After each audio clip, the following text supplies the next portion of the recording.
पश्चिम बंगालमध्ये गेल्या निवडणुकीमध्ये 3 पासून 77 पर्यंत भारतीय जनता पार्टीचे आमदार जेव्हा जिंकून आले, निवडणुकीच्या नंतर जो अत्याचार करण्यात आला, अनेकांचे बळी घेण्यात आले, अनेकांवरती महिलांवरती अत्याचार करण्यात आले, या सर्व गोष्टी संपूर्ण देशभरात सगळ्यांना माहित आहे. परंतु तरीही भारतीय जनता पार्टीचा कार्यकर्ता या सर्व अत्याचाराच्या विरोधात सुद्धा राष्ट्रीयत्वाचा धागा धरून या ठिकाणी टिकून राहिला आणि त्यांनी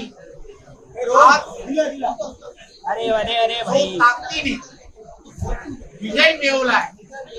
खर तर शिशुपालाचे 100 अपराध ज्यावेळेला पूर्ण झाले त्यावेळेला त्याच्यावरती सुद्धा त्याला दंड मिळालाय. हा गेल्या वर्षानुवर्षाचा असणारा इतिहास तुम्हाला माहित आहे. त्यामुळे पश्चिम बंगालमध्ये तृणमूल काँग्रेसच्या कार्यकर्त्यांनी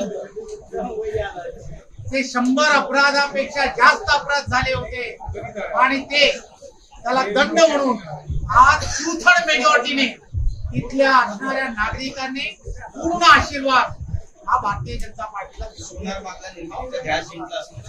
एक गोष्ट लक्षात घेतली पाहिजे. आसाम असेल किंवा पश्चिम बंगाल असेल किंवा संपूर्ण देशभरामध्ये जो विजय आहे, हा विजय हा भारतातील असणारी आदरणीय पंतप्रधान नरेंद्र मोदीजी यांच्याबद्दल असणारी आत्मीयता, डेव्हलपमेंट बद्दल त्यांनी केलेली कामं, आदरणीय अमित भाई यांची असणारी प्रत्येक राज्यामध्ये घुसखोर आणि घुसखोरांच्या विरोधात केल्या गेलेल्या कारवाई असते, या सर्व गोष्टींमुळे खऱ्या अर्थाने संपूर्ण देशाची असणाऱ्या देशवासियांनी आज भारतीय जनता पार्टीला एक घवघवीत यश दिलं.